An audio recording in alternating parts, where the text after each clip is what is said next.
Hello मेरे प्यारे students. तो आप में से बहुत सारे ऐसे स्टूडेंट्स हैं जो कोई 1 नंबर से रह जाता है, कभी 2 नंबर से रह जाते हैं, यानी कि उनका फाइनल सिलेक्शन नहीं हो पाता। मेरे कहने से आप सिर्फ और सिर्फ एक काम कर लीजिए, अपनी जो कंसिस्टेंसी है ना, यानी कि बस मैं ये कहना चाह रहा हूं, रुकिए मत। आप जो सबसे बड़ी गलती करते हैं वो है रुकना। आप किसी भी टॉपर से जाके बात कर लीजिए, किसी भी टॉपर से, वो कभी ये नहीं कहेगा कि उसने पेपर देने के बाद गैप ले लिया। यानी कि आप लोग जो गलती करते हैं कि पेपर दिया और फिर पूरी तरीके से उसी में लुप्त हो जाते हैं कि इस पेपर की कट ऑफ कितनी जाएगी, इस पेपर में ये क्या होगा, इसकी आंसर की कब आएगी, मेरे मार्क्स कितने। इन सब चीजों में जो आप उलझ जाते हैं, आप अपने लक्ष्य को खो देते हो। आप किसी टॉपर से जाके पूछना, वो जब प्री दे देता है तो वो दोबारा मुड़ के प्री की तरफ देखता ही नहीं, पूरी तरीके से अपने सीबीटी 2 की तरफ लग जाएगा। अगर उसने ग्रुप डी का एग्जाम दे दिया तो वो भूल चुका है ग्रुप डी को, वो पूरी तरीके से अब अपने एएलपी सीबीटी 1 और टेक्नीशियन में लग चुका है, डीआरडीओ में लग चुका है। यानी कि ये टॉपर्स की एक बहुत ही अच्छी हैबिट है जो उनको टॉपर बनाती है।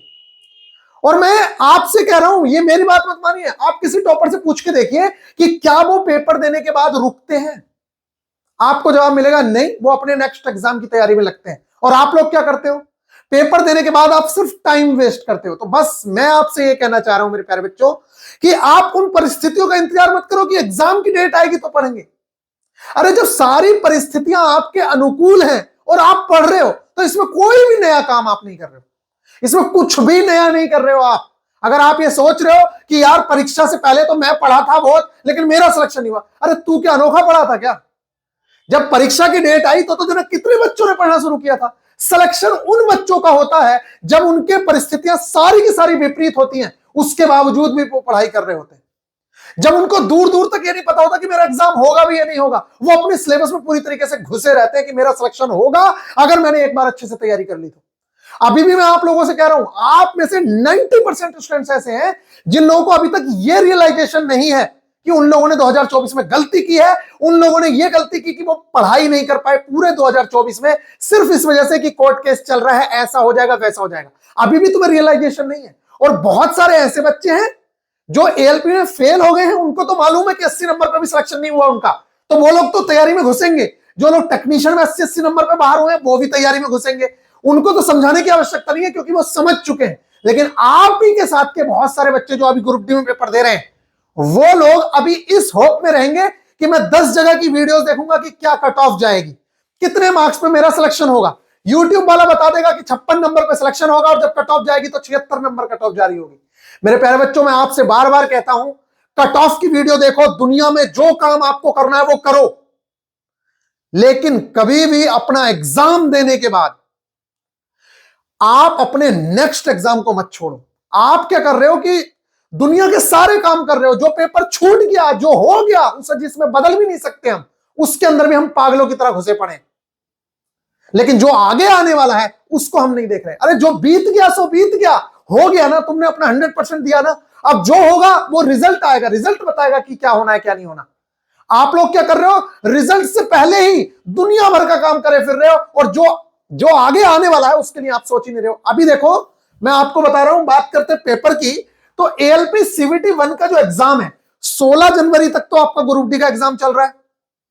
इसके बाद, इसके जस्ट बाद आप लोगों को हो सकता है कि दिसंबर के अंदर ही या फिर जनवरी में इंफॉर्मेशन मिलेगी कि भैया एएलपी सीबीटी 1 ये 2025 का एग्जाम है और 2025 एंड हो चुका है। रेलवे को ट्रैक पे भी आना है जिससे कि वो अपने एग्जाम जिस सेशन के हैं उस सेशन के कम से कम अगले सेशन में तो उसको निपटा सके। तो मेरे प्यारे बच्चों, 2025 की वैकेंसी है और 2026 में तो कम से कम पूरी तरीके से निपट जाए, इसलिए वो जल्दी से जल्दी आप लोगों के सारे पेपर्स कराएगा। अभी आप लोग देख रहे हैं किस तरीके से नोटिफिकेशन धड़ाधड़ जारी हो रहे हैं। आपका ग्रुप डी का भी नोटिफिकेशन आ गया, नेक्स्ट वैकेंसी का, आइसोलेटेड कैटेगरी का भी आ गया, सारे के सारे नोटिफिकेशन धड़ाधड़ आ रहे हैं। और अभी तो एएलपी सीबीटी 1 का पेपर भी नहीं होगा और मेरे प्यारे बच्चों आप पाएंगे कि नेक्स्ट वैकेंसी का भी आ गया नोटिफिकेशन, 2026 की वैकेंसी का भी नोटिफिकेशन आ जाएगा। और उसका तो इंडेंट आ ही चुका, आप लोग दिखा रखा है कि भैया कब कब उसका कैलेंडर जारी हो गया कि कब आप लोगों की वैकेंसी आने वाली है। इससे बेहतरीन अपॉर्चुनिटी मुझे नहीं लगता कि शायद कभी मिलेगी कि आप लोग एक पेपर की तैयारी कर रहे हैं, आपको समय ही नहीं मिल रहा है इस चीज के लिए। अगर आप बिल्कुल बाहियात स्टूडेंट हो तो वो बात अलग है कि भाई साहब आप अपना टाइम वेस्ट करने में लगे हो। नहीं तो इससे बड़ा मोटिवेशन हो ही नहीं सकता कि आपका एक पेपर खत्म हुआ, सामने फिर दूसरा पेपर आ गया, फिर खत्म हुआ, फिर तीसरा पेपर आ गया। अरे ये एक ऐसी स्थिति बन गई है कि आपको लगातार पढ़ने के लिए मजबूर करती है कि आप पढ़िए, आपके सामने पेपर पड़ा हुआ है। अगर एक बार आप उस काबिल नहीं बन पाए, आप उस लेवल पे नहीं पहुंच पाए कि आपका सिलेक्शन हो सके, तो आपके पास लगातार अपॉर्चुनिटीज है कि आप आपके इस साल आप तैयार नहीं कर पाए तो अगले साल तैयार कर लीजिए, इस एग्जाम में नहीं कर पाए तो उससे अगले एग्जाम में कर लीजिए। ऐसी परिस्थितियां अगर आपके साथ बन रही हैं तो मैं बस एक ही बात आप लोगों से कहना चाह रहा हूं, अपने वीक पॉइंट्स पे काम करके, अपनी गलतियों को सीख के, जो आपने गलती की है उन चीजों से सीख के आगे बढ़ो। बस एक चीज के साथ, कंसिस्टेंसी ब्रेक नहीं होनी चाहिए। अरे यार एक इतनी छोटी सी बात आप लोगों को समझ नहीं आ रही है, आप सोच के देखिए। अच्छा मैं पहले बता ही देता हूं एग्जाम के बारे में, फिर उसके बाद मैं बताता हूं। लेकिन आप एक बार सोच के देखिए, क्या एक मजदूर 8 से 10 घंटे डेली काम नहीं कर रहा है? ऐसी ऐसी परिस्थितियां मैंने देखी है कि अगर आज मजदूर काम नहीं करेगा तो घर को खाना नहीं बनेगा। अब बताओ, जिसके घर पे बच्चे बैठे हैं, अगर वो आज काम ना करे, उसके घर को खाना ना मिले, तो कैसे काम चलेगा? वो काम करेगा ना डेली। अगर यही स्थिति आपके साथ हो जाए कि आपको रोटी तब तक नहीं मिलेगी जब तक आप 8 से 10 घंटे अपनी पढ़ाई नहीं करते हो, यही आपका काम है, तो आप पढ़ोगे या नहीं पढ़ोगे? अगर आपके माँ बाप आपको इस परिस्थिति में नहीं लेके आ रहे हैं और आपको लगातार भर रहे हैं, आपको दे रहे हैं, तो उसकी कदर करो कि अगर ऐसी परिस्थिति मेरे साथ आ जाती तो क्या मैं 8 से 10 घंटे पढ़ता नहीं बैठ के? आपसे अपनी रजाई के अंदर बैठ के अगर नहीं पढ़ा जा रहा है ना, तो आप पे लानत है। इस बात को आप समझ लीजिए। अभी तो बेटा तुम्हें कंपटीशन का लेवल पता चलेगा, एक बार 8th पे कमीशन की न्यूज आने दो आप कि इतनी सैलरी हाइक हुई फाइनली। मैं आप लोगों से कह रहा हूं, जैसे कोरोना में प्राइवेट नौकरी छोड़ छोड़ के लोग गवर्नमेंट की तरफ भागे थे, फिर से गवर्नमेंट जॉब का बहुत तगड़ा कंपटीशन यहां पे होने वाला है।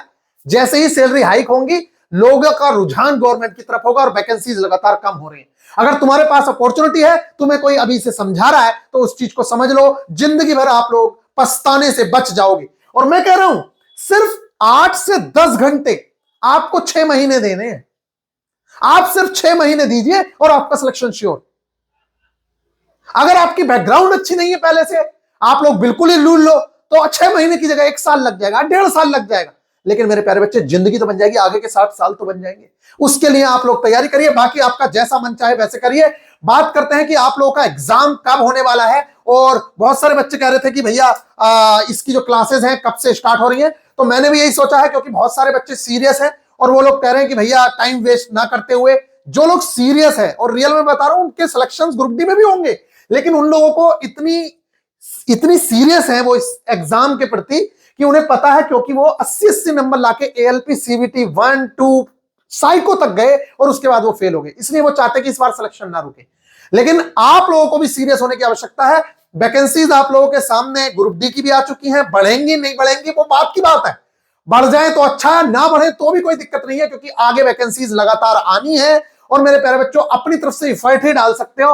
आप जाके सरकार के कान पकड़ के तो नहीं कह सकते कि वैकेंसी बढ़ा दो, कितने इफर्ट्स डाले गए। आगे देखिए, अगली भी वैकेंसीज आप लोगों के सामने है। और जैसे ही मैं आप लोगों से बोल रहा हूं कि अभी तो मेरे प्यारे बच्चों, आप लोगों की चीजें जिस तरीके से चल रही हैं, आप यहां देखिए ना, assistant loco pilot vacancies assessment होगा अप टू 2027 की वैकेंसीज तक का असेसमेंट होगा, यानी कि यहां तक कितने रिटायरमेंट हो रहे हैं, क्या है, यहां तक की वैकेंसीज देखी जाएंगी। और हो सकता है, क्योंकि इलेक्शन ईयर है, इसलिए हो सकता है कि ज्यादा वैकेंसीज आप लोगों को देखने को मिल जाए। क्या बोल रहा हूं मैं, ज्यादा वैकेंसीज भी देखने को आप लोगों को मिल सकती है। बैच के बारे में भी अभी वीडियो के एंड में आप लोगों को सारी की सारी इंफॉर्मेशन दूंगा कि कब से आप लोगों की क्लासेस स्टार्ट करने वाले हैं। असेसमेंट ऑफ वैकेंसीज जो है वो दिसंबर 2025 में ओआरएमएस पे आ जाएगा, यानी कि अभी आप लोगों को देखने को मिल जाएगा। इसका जो इंडेंट है वैकेंसीज का, मेरे प्यारे बच्चों, 2026 जनवरी में, यानी कि अभी आपका एएलपी का पेपर भी नहीं हुआ और मेरे प्यारे बच्चों दूसरी वैकेंसीज आप लोगों के सामने आ जाएगी। और यहां पर प्रपोजल ऑफ सीएन यानी कि फॉर्म फिल होना शुरू हो जाएंगे फरवरी में। और जब आपका पेपर हो रहा होगा सीबीटी 1 का, तब आपकी दूसरी वैकेंसी आपके सामने पड़ी होगी। इससे बेस्ट सिचुएशन बन नहीं सकती, ये बात समझ लीजिएगा। अगर कोई बच्चा पढ़ने वाला है ना, तो ज्वाइनिंग लेटर्स के ऐसे ढेर इकट्ठे कर लेगा, ऐसे कि एक ज्वाइनिंग लेटर ये, एक ज्वाइनिंग लेटर ये, एक ज्वाइनिंग लेटर ये। इस तरीके से आप कहोगे कि भैया ये देखो, ये देखो, ये एएलपी का ज्वाइनिंग लेटर दिख रहा है, ये एएलपी देखो सबसे ऊपर लिखा हुआ है, नॉर्दर्न रेलवे का। ये देखो, ये ग्रुप डी का, ये ग्रुप डी वाला ज्वाइनिंग लेटर है, इसको देख लो। यहाँ ये है ग्रुप डी का, ये देखो, यहाँ पे एड्रेस छुपा रहा हूं मैं बस, बाकी यहाँ पे देखो, ये देखो ग्रुप डी का पूरा, ये देखो ग्रुप डी का। इसके अलावा यहाँ आ जाओ, इसके अलावा एक लेटर ये दिखा रहा हूं मैं आपको यहां पर, ये देखिए एक लेटर ये है और एक लेटर सेम टू सेम ये है आप लोगों के सामने, ये न्यू दिल्ली का है, ये देखिए ये न्यू दिल्ली वाला है, ये देखिए new Delhi, DRM new Delhi, ये लखनऊ का था जो आप लोगों ने देखा। आप ज्वाइनिंग लेटर्स के ढेर लगा सकते हो अगर आप चाहो तो, और ना चाहो तो जो मन चाहे वो करो। बाकी मेरे प्यारे बच्चों आपको वैकेंसी सिलेबस सब पता है, न्यूज़पेपरों में भी ये बात चल रही है कि भाई साहब फरवरी में आप लोगों का जो है किस चीज का पेपर होगा, अगले साल फरवरी से शुरू होंगी रेलवे की भर्ती परीक्षाएं, और सबसे पहला जो पेपर है वो आप लोगों को मालूम है कि एएलपी का होना है, और सिर्फ 10 दिन में पेपर निपटेगा। कितने दिन में? 10 से 12 दिन के अंदर पेपर निपट जाएगा, ये बात ध्यान रखना, इससे ज्यादा दिन नहीं चलेगा। तो हो सकता है कि फरवरी में ही पेपर स्टार्ट हो एएलपी का, और फरवरी के लास्ट में जाके आप लोगों का टेक्नीशियन भी स्टार्ट हो जाए। इसलिए आपको तैयारी इस हिसाब से लेकर चलनी पड़ेगी मेरे प्यारे बच्चों, आपके पास ज्यादा समय बचा नहीं है, तो अपने टाइम को बर्बाद मत करो। मैं देखता हूं बाद में बहुत सारे स्टूडेंट्स आते हैं और वो तैयारी करते हैं, फिर कहते हैं भैया हमारा सिलेक्शन नहीं हुआ। देखो लास्ट टाइम पे आप आओ और 4 दिन 10 दिन 12 दिन पढ़ के आप सोचो कि सिलेक्शन हो जाए, तो ऐसा तो नहीं हो सकता। हर चीज का एक प्रोसेस है, उसको आप कंप्लीट करो, अपने आप का लेवल इस लायक बनाओ कि आपके टेस्ट में ही टॉपर्स की रैंक में आप आ रहे हो, आपके टेस्ट में ही 80-80 नंबर आ रहे हैं, तो मेरे प्यारे बच्चों फिर लगने लगता है कि आप लोगों का सिलेक्शन हो जाएगा। घर से ही पता लग जाता है कि सिलेक्शन होना है या नहीं होना है। और बहुत सारे ऐसे बच्चे हैं जो अपने सिलेक्शन को बड़े ही आसानी से श्योर कर सकते हैं अगर वो चाहें तो, लेकिन अगर आप लोगों ने फिर से लापरवाही बरती तो मुझे नहीं लगता कि आप लोग सिलेक्शन ले पाएंगे। बाकी बात करें बैच की, तो मेरे प्यारे बच्चों ये वीआईपी गुरुजी ऑफिशियल एप्लीकेशन पे आज रात से आपको शो होने लगेगा, लेकिन सिर्फ शो होगा। अभी बात करें टारगेट क्लासेस कब से स्टार्ट होंगी, तो टारगेट क्लासेस मैं सोच रहा हूं कि 25 के आसपास से आप लोगों की क्लासेस स्टार्ट कर देते हैं। तब तक जो भी एडमिशन प्रोसेस है, सारे के सारे स्टूडेंट्स हैं वो आप लोग एनरोल कर लीजिए। क्या फीस है क्या है वो भी बता देता हूं। फीस बहुत ही ज्यादा नॉमिनल है। देखिए फीस तो है इसकी 499 रुपए, जो बहुत ही कम फीस है। आप लोगों का एएलपी सीवीटी 1 और टेक्नीशियन बड़े ही आराम से आप लोग निपटा सकते हैं और अपनी तैयारी कर सकते हैं। पूरा का पूरा सिलेबस आप लोगों का निपटाएंगे इसमें, और बेहतरीन तरीके से आप लोगों का सिलेबस कंप्लीट होगा। अब बात कर लेते हैं कि इसकी फीस क्या है। तो फीस आपकी रखी है 499, लेकिन आप लोगों में से देखिए एक तो पहले ही बहुत फीस कम है, लेकिन उसके बावजूद भी मैं कह रहा हूं कि आप लोग अगर कोई भी स्टूडेंट GSP 50 कोड यूज करता है, GSP 50 अगर कोड यूज करते हो आप, तो मेरे प्यारे बच्चों आपकी फीस हो जाएगी 50 रुपीज लेस। और अगर हमारा कोई भी कोर्स का स्टूडेंट है तो उसको ये फीस ओनली 399 पड़ेगी।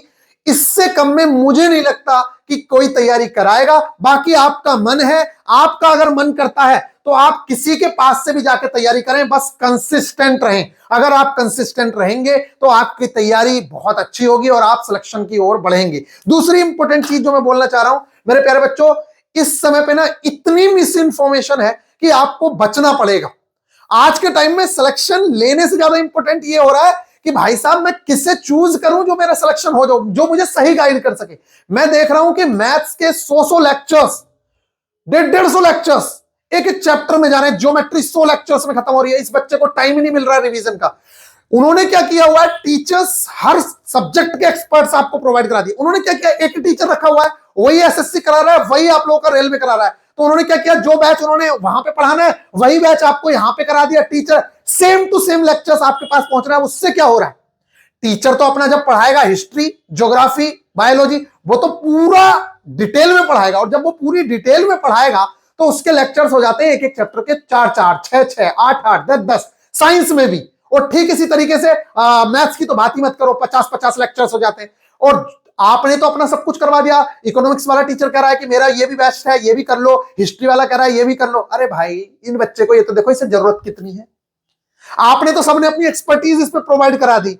इसको सिलेक्शन लेना है, इसको एक सब्जेक्ट नहीं पढ़ना है, इसको सब कुछ पढ़ना है। तो उस हिसाब से करो जितने की नीड है, जितने से आपका सिलेक्शन हो सके, और नहीं तो आप अपना टाइम बर्बाद करते रहिए। जैसा आपको मन करता है वैसा करिए, लेकिन आज के टाइम में मैं बता दूं जिस हिसाब से बच्चों को टाइम मिलता है, जैसे अभी ग्रुप डी का पेपर हुआ, अब इसके बाद आपको टाइम कितना मिल रहा है, 2 महीने मान के चलो, बस 2 महीने भी मुश्किल से है।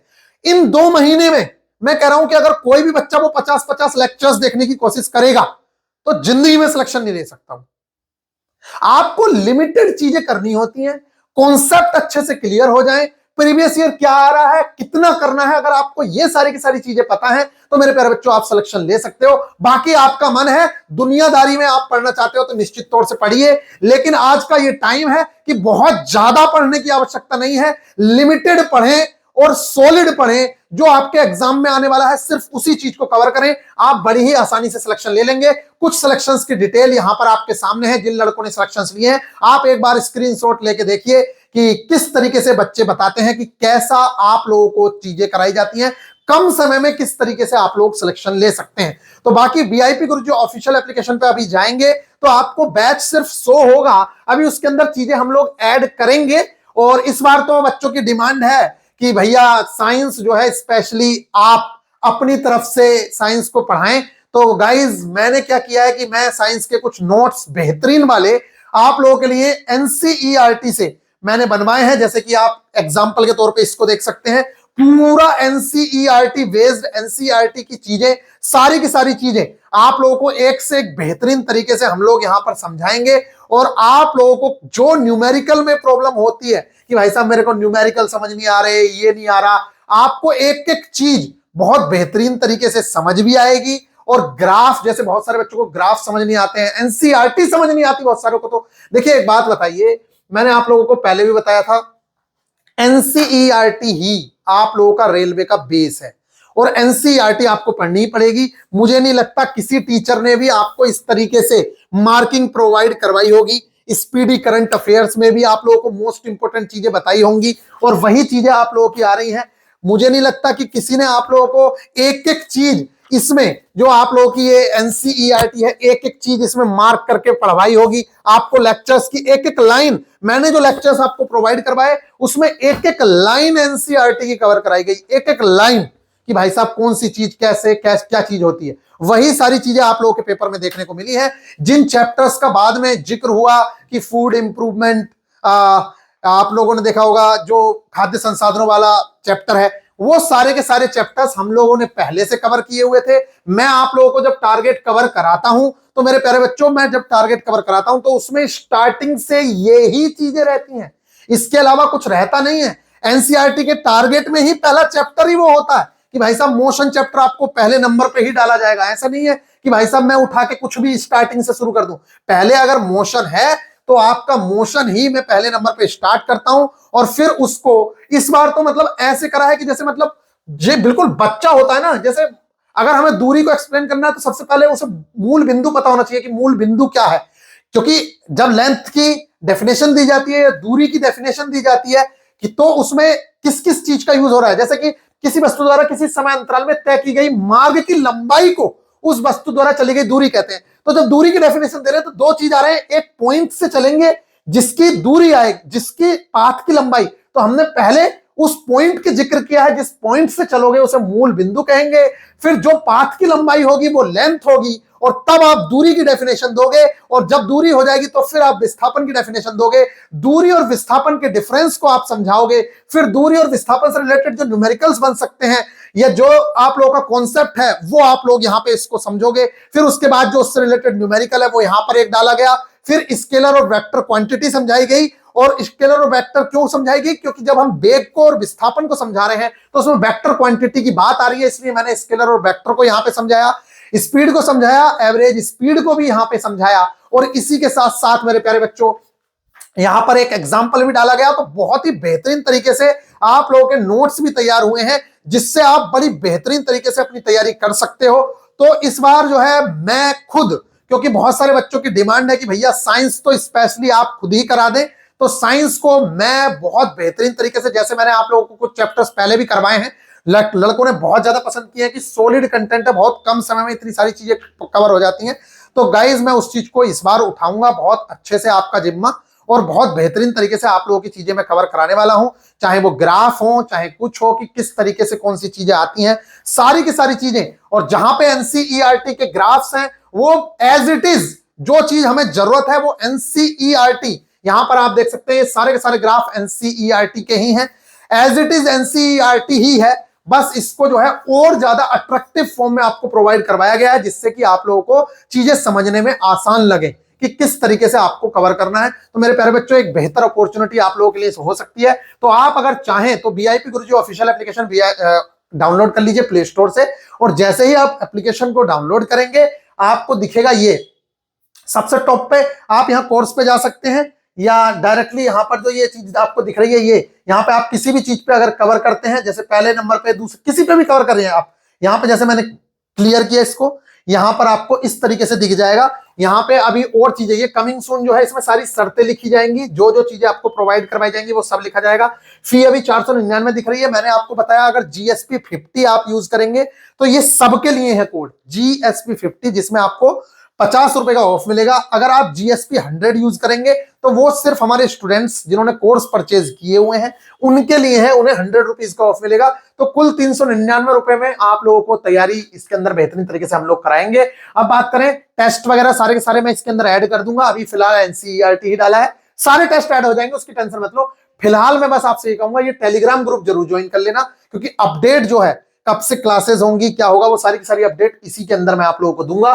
क्लासेस जो है बार बार समझा रहा हूं कि अभी ज्वाइन करके ये मत कहना कि भैया क्लासेस कब से स्टार्ट होगी, क्लासेस कब। मैंने कहा आपसे 25 तारीख से पहले, एक आध दिन पहले हो जाए या एक आध दिन बाद हो जाए, होनी 25 के आसपास से ही है, हो सकता है 23 तारीख से ही क्लासेस स्टार्ट हो जाए। तो इस तरीके से आप लोगों की प्लानिंग है, और बाकी आप चाहेंगे तो जल्दी भी कर देंगे, लेकिन तब तक आपका फाउंडेशन पे काम करेंगे कि भैया जो जीरो वाली चीजें हैं वो आप लोगों की कवर करवा दी जाए। तो निश्चित तौर से आप सभी लोग रेडी रहिए, हमारी ओर से पूरी तैयारी है, जैसा आप चाहें वैसे उस तरीके से सिलेबस को निपटाएंगे। मैंने आप लोगों को पहले भी समझाया है कि सिलेबस इतना ज्यादा है नहीं, ज्यादा आप लोगों को डिफिकल्ट आपको इसलिए लगता है क्योंकि मेरे प्यारे बच्चों आप अनयूजुअल चीजों को ज्यादा पढ़ते हो, मतलब जो चीजें आपके सिलेबस में भी नहीं है उन चीजों को जब आप कवर करते हो तो निश्चित तौर से आपको वो चीजें ज्यादा लगती हैं। अब एक चैप्टर के जो आपको 50 लेक्चर प्रोवाइड करवा दिए जाए, 70 लेक्चर प्रोवाइड करवा दिए जाए, तो निश्चित तौर से वो आपको डिफिकल्ट लगेगा ही लगेगा। बात करें कि भाई साहब आप लोगों का मन है कि कट ऑफ वट ऑफ क्या रहेंगी, तो उसके बारे में मैं आप लोगों को वीडियो बना के बता दूंगा। लेकिन मेरा मानना यही है कि आप इन सब चीजों के चक्कर में ना पड़ के जो भी आपका सामने एग्जाम है उस एग्जाम की आप तैयारी में लगे। और ये जो बैच है ये पूरी तरीके से, आप ये मत सोचिएगा कि एएलपी का सिलेबस अलग है, टेक्नीशियन का अलग है। नाम एएलपी टेक्नीशियन रखा है, पूरी तरीके से ग्रुप डी के लिए भी यूजफुल है। और डीआरडीओ सेप्टम में सिर्फ इंग्लिश को अगर छोड़ दिया जाए तो आप लोगों की साइंस पूरी की पूरी यहीं से आनी है, मैथ्स यहीं से आना है, रीजनिंग यहीं से आना है। तो सिर्फ इंग्लिश को आपको कवर करना होगा, उसके लिए भी स्पेशली गाइड करूंगा मैं आपको। 1 से 2 वीडियो या 4 वीडियो की जरूरत पड़ी तो वो वीडियो में बना के बताऊंगा कि कहां से आप लोगों को वो कवर करना है, और वो प्लेलिस्ट भी मैं शेयर कर दूंगा कि यहां से आप इस इंग्लिश को कवर कर लीजिए, आपका बेड़ा पार हो जाएगा। और बाकी मेरे प्यारे बच्चों आप देख सकते हैं एएलपी सीबीटी 1 हो, चाहे टेक्नीशियन हो, चाहे वो जेई सीबीटी 1 हो, इन सब का जो सिलेबस है वो सेम टू सेम ही है। बस दिक्कत एक ही है आप लोगों की, आपने सब कुछ किया हुआ है, मैं कह रहा हूं आप लोगों ने सब कुछ किया हुआ है, सिर्फ एक ही काम की कमी चल रही है, और वो मेरे प्यारे बच्चे एक काम ये है कि आप कंसिस्टेंसी बरकरार नहीं रख पाते, और सिलेक्शन कंसिस्टेंसी को बरकरार रखने वाले बच्चों के ही होते हैं। तो बस आप अपने सिलेक्शन के लिए मैं आपसे कह रहा हूं आप जहां से मन करें, अगर आपने पहले से कोर्स कंप्लीट किया हुआ है, अब बहुत सारे बच्चे कहते हैं कि भैया मेरी तो सीबीटी 1 की पहले से तैयारी है, सीबीटी 2 की कराओ, जबकि जब रिजल्ट आएगा तो यही बच्चे सीबीटी 1 में हो सकता है कि ना सफल हो पाए। मैं कह रहा हूं कि सीबीटी 2 एएलपी सीबीटी 2 का 90% syllabus same to same CBT 1। अच्छा ये बताओ, आप कह रहे हो कि मेरे को सीबीटी 2 की तैयारी करा दो, सीबीटी 2 की करवाएंगे निश्चित तौर से। मैं कह रहा हूं अगर तुम्हारा सीबीटी 1 का तुमने पेपर दिया और तुम ये भूल जाओ कि मेरा होगा या नहीं होगा, 100% होगा क्योंकि तुमने सीबीटी 1 की बहुत अच्छे से तैयारी की है, और फिर इसके जस्ट बाद जैसे पेपर दिया अभी ग्रुप डी का और आप लग जाओ जस्ट बाद एएलपी टेक्नीशियन में, इसी तरीके से एएलपी सीबीटी 1 देके जस्ट बाद आप लग जाओ सीबीटी 2 की तैयारी में, तो क्या आपके पास समय नहीं है कि आप सीबीटी 2 क्लियर कर लो? बड़े आराम से आप क्लियर कर सकते हो। हाँ देखिए, सीबीटी 2 का जो पार्ट ए है वो तो बच्चों का खेल लगेगा आपको, क्योंकि मैथ्स भी वही, रीजनिंग भी वही, साइंस में basic science and engineering drawing में सिर्फ 1 से 2 चैप्टर हैं जो अलग हैं, जो इस बार आए ही नहीं थे। जैसे लीवर और हीट एंड टेम्परेचर से बहुत ज्यादा क्वेश्चन पूछे ही नहीं गए, जबकि 2018 में पूछे गए थे। तो मेरे प्यारे बच्चों बहुत ही इजी सिलेबस है पार्ट ए का। बात करें पार्ट बी की, आप चाहते हो कि भैया ट्रेड की भी क्लासेस स्टार्ट की जाए, तो उसके बारे में आप कहोगे तो उसके बारे में सोचा जाएगा निश्चित तौर से, लेकिन अभी मेरे हिसाब से उचित नहीं है, मुझे नहीं लगता है। पहले आप अपना जो टेक्नीशियन का पेपर आपके सामने है, डीआरडीओ सेप्टेम का सीबीटी 1 का पेपर है, पहले आप इन 3 चीजों को ध्यान से देखो, टेक्नीशियन, एएलपी सीबीटी 1 और डीआरडीओ सेप्टेम 1, ये सबके सब एक ही कैटेगरी है, इनको अच्छे से कर लो, फिर इसके बाद आपका जो मन चाहे उसकी तरफ कूद जाना। आई होप कि आप लोगों को ये बातें समझ आ रही होंगी। बाकी मिलेंगे नेक्स्ट वीडियो में, ख्याल रखिएगा, टेक।